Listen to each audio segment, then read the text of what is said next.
Olá, no Rádio Opinião Fapema de hoje vamos falar sobre pecuária, esse assunto importantíssimo para o nosso estado.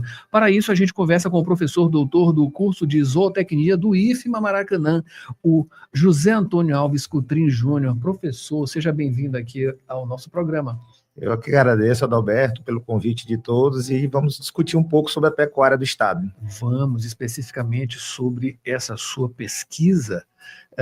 De acordo com as informações aqui, a pecuária de corte é a criação de animais, né, como caprinos, bovinos, ovinos, que é voltada para essa produção de carne, né, e nesse cenário os zootécnicos aplicam conhecimentos científicos, né, nas áreas de reprodução, melhoramento genético e também o manejo alimentar e conservação da fauna. Esse manejo alimentar é muito importante e esse é o foco principal da sua pesquisa, né?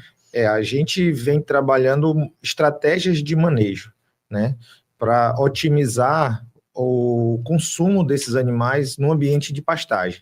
Nosso foco hoje em dia é trabalhos com os animais em pastejo, principalmente utilizando caprinos e ovinos em pastagens de um capim conhecido como BRS Tamanni, uma cultivar nova, recém-lançada pela Embrapa, e que essa cultivar ela é ideal para esses animais, que são animais de pequeno porte. E também temos outras pesquisas voltadas para a alimentação também e de bovinos de corte dentro do estado. Certo. Capim BRS Tamanni. Qual a origem dele? Esse é um capim de origem africana, como a maioria dos capins que nós temos, né? Todos eles têm acessos trazidos pela Empresa Brasileira de Pesquisa Agropecuária, Embrapa, que foram manejados ao longo de décadas aqui para poder ser lançados a fim de ser comercializados. Então, esses capins, eles passam por todo um processo de avaliação por parte das empresas que trabalham com a pesquisa com ele, para saber até que ponto essa espécie pode ser cultivada dentro do nosso país.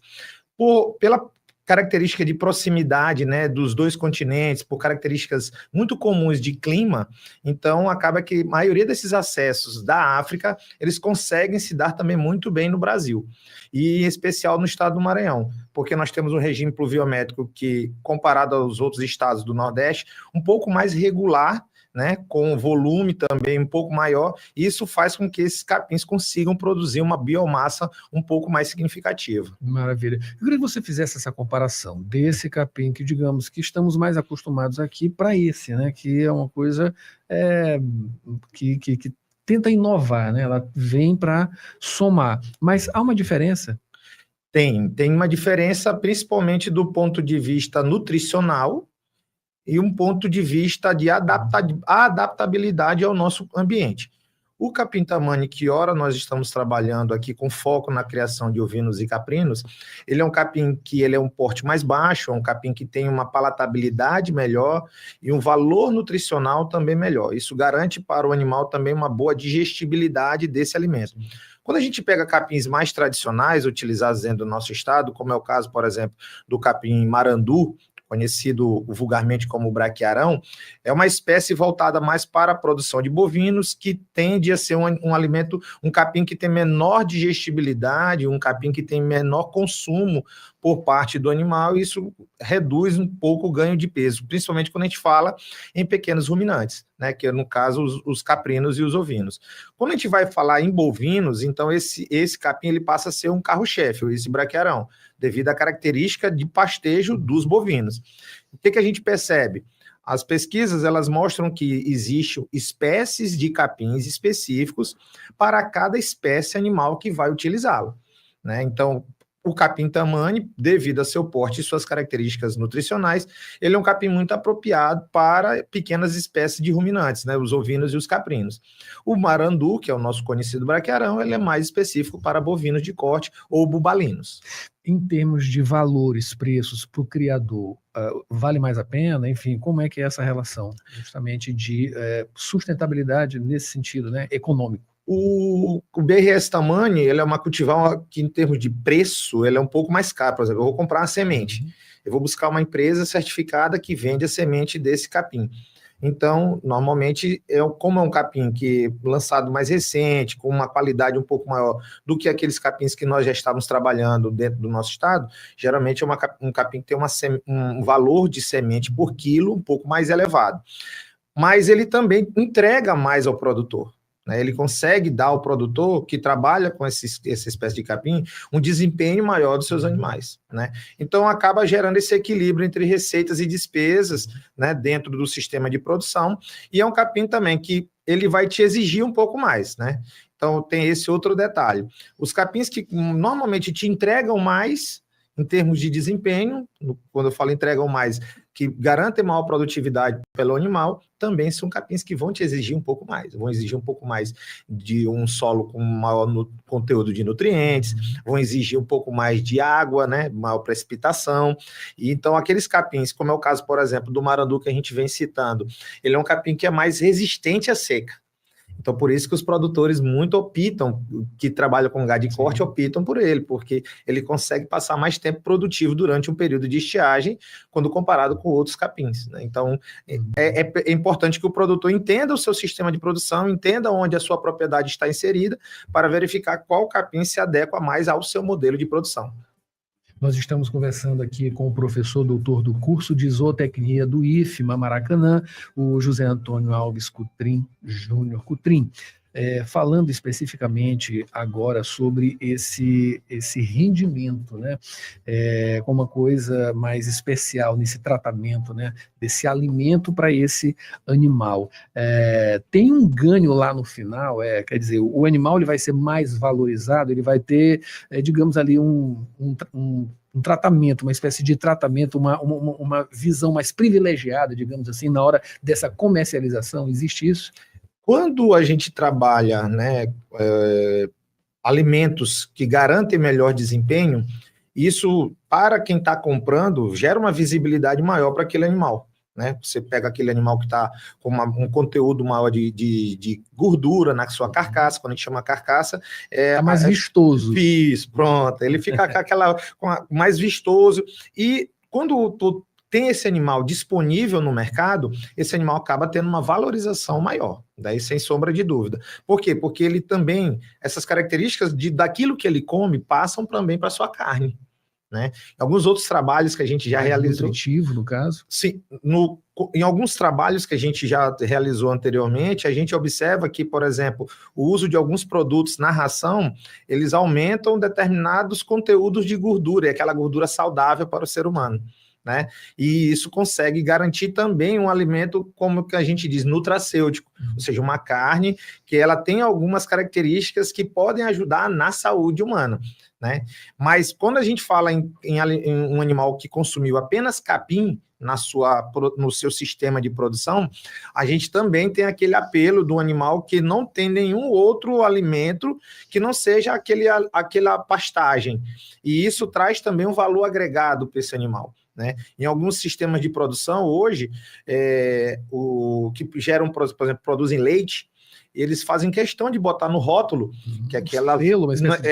Eles botam no rótulo que aquelas vacas foram alimentadas exclusivamente a pasto. E isso traz para a sociedade, opa, esse animal ele não consumiu nenhum tipo de, vamos dizer assim, nenhum produto, nenhum antibiótico ou nenhum outro componente na sua dieta que porventura passe para o leite e eu vá consumir. E isso acaba ganhando um apelo da sociedade, né? Então hoje a sociedade busca alimentos, né, que os animais tenham sido bem tratados, tenham sido bem alimentados, com alimentos que são saudáveis para o animal. Sim. E que não corre o risco de isso gerar alguma promoção de forma ruim, vamos dizer assim, para a carne ou para o leite. Então, nas pesquisas que a gente vem trazendo animais que estão exclusivamente a pasto. E isso faz com que o animal tenha um valor agregado também maior. Um diferencial um pouco maior para o consumidor final. Professor, para a gente já ir se encaminhando para o final da nossa entrevista, eu queria que você falasse sobre a inserção desse capim, desse alimento, né, aqui em nosso estado. Ele está bom, enfim, precisa mais, seria mais interessante uma inserção maior? Como é que está essa análise? A gente já vem trabalhando um certo alguns certos anos com esse capim aqui, né, tentando também difundir, mostrar o potencial que esse capim tem nos sistemas de produção a pasto, principalmente em sistemas irrigados, para pequenos ruminantes. A gente vem observando uma certa adoção desses produtores, né? O que dificulta mais a adoção do produtor, mais é o acesso a ele, às sementes. Hoje em dia, que a gente tem pouca venda de sementes dentro do estado voltadas para essa espécie que nós estamos trabalhando. É só a Embrapa que trabalha com ele?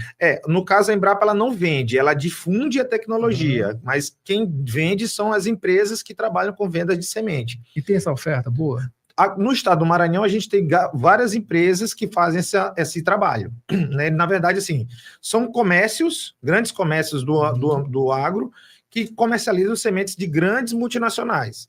Então, eles compram essas sementes para comercializar aqui, por exemplo. Nós temos grandes pontos de comercialização na região de Santa Inês, de Bacabal, de Imperatriz, né, em Pinheiro. Então, são grandes centros que já conseguem dar acesso aos produtores a esse tipo de semente. Né? Então, quem vai mais utilizar essas sementes? São alguns produtores, principalmente, que trabalham em sistemas mais intensivos. Por quê? Porque, como eu coloquei, o capim-tamanho, ao mesmo passo que ele entrega muito para o produtor, ou seja, ele faz com que o produtor tenha ganho de peso significativo do seu rebanho, ele também vai exigir. E aí, quem vai estar comprando esse tipo de semente? São produtores que têm um sistema de produção mais organizado, que trabalham com água, com nutrientes dentro daquele solo. Né? Então, existe essa possibilidade de compra, já há uma adoção por parte dos produtores maranhenses, mas a gente está tentando divulgar ainda mais para que a gente mostre que o trabalho que a gente vem desenvolvendo vai fazer diferença no sistema de produção daquele pecuarista dentro do estado. Maravilha. Acabamos de conversar aqui com o professor do IFMA Maracanã, José Antônio Alves Coutrinho Júnior, que deu várias informações, né? E que a gente precisa de mais. Eu espero que o senhor volte aqui com os outros encaminhamentos dessa pesquisa, né? Que é muito importante, do comportamento de cabras em capim manejado com diferentes frequências, né? Os encaminhamentos futuros dessa pesquisa, entre outras também, né? Muito bom contar com o senhor aqui, claro, o pessoal do IFMA, sempre trazendo informações muito boas para a gente. Muito obrigado pela sua presença e suas informações. A gente que agradece, Adalberto, o convite. Estamos aí à disposição para outros momentos, né? Nós desenvolvemos várias pesquisas nessa linha da produção animal em pastagem e uso alternativo de alguns alimentos regionais, né, dentro do estado do Maranhão, como é o caso da torta de babaçu. E então a gente está disponível aí para sempre estar contribuindo e difundindo, né, um pouco mais essa tecnologia dentro do nosso estado. Maravilha. E você confere mais informações, pesquisa aqui não para, o tempo todo, na Rádio Universidade, com apoio da FAPEMA, UFMA, enfim. É só você acessar www.universidadefm.ufma.br. Pode ir diretamente lá no nosso YouTube ou então nos nossos tocadores de podcasts, áudios, que a gente está por lá com muita informação também. A gente espera você em outra oportunidade aqui no Rádio Opinião FAPEMA Entrevista. Até a próxima.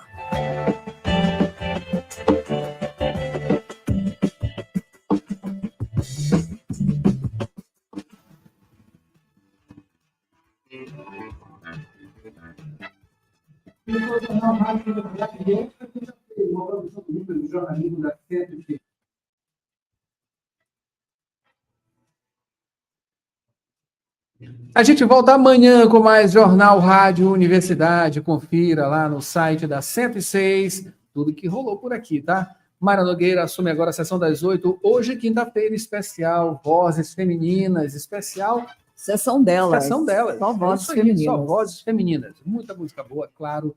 E essa companhia de Mayra Nogueira com a gente aqui. A gente volta amanhã com mais informações. Amanhã tem roteiro cultural, tem também comentário esportivo, né? Entre outras coisas e muita informação aqui no Jornal Rádio Universidade. Até lá. Fique ligado na nossa programação, 24 horas no ar.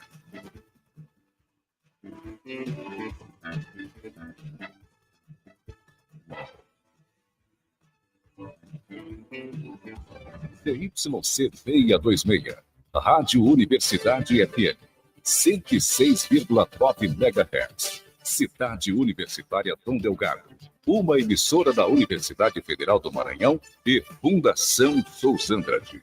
Acompanhe-nos em www.universidadefm.ufma.br e no aplicativo da 106, disponível para Android e iOS. Você confere a hora certa, na Universidade FM. 8 horas e